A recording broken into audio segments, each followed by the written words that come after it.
जो वचननामा आम्ही घेऊन तुमच्या समोर आलेलो आहोत, त्या वचननाम्यामध्ये माझं पहिलं वचन आहे की जो महाराष्ट्र लुटला जातोय, हे दोन सुरतवाले व्यापारी, दोन व्यापारी सुरतेचे, अरे छत्रपती शिवाजी महाराजांनी सुरत लुटली होती स्वराज्यासाठी, आणि हे दोन सुरतवाले छत्रपतींचा महाराष्ट्र लुटतायत. आणि ही लूट मी होऊ देत नाही, ही लूट होऊ देणं हे बाळासाहेबांचे विचार होते. महाराष्ट्र लुटणारा कोणी असेल आम्ही पर्वा करत नाही त्याची. महाराष्ट्राच्या आड जर याल तर याद राखा तुम्ही असाल तुमच्या घरचे, पण माझ्या महाराष्ट्राच्या वाटेला जाऊ नका.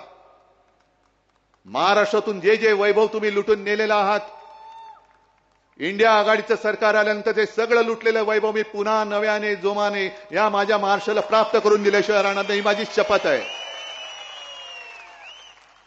तुम्ही महाराष्ट्राचा जो आकस दाखवत आहात तो एक एक वेचून वेचून वेचून मी तुमच्या या आकसाचा सूड घेतल्याशिवाय राहणार नाही.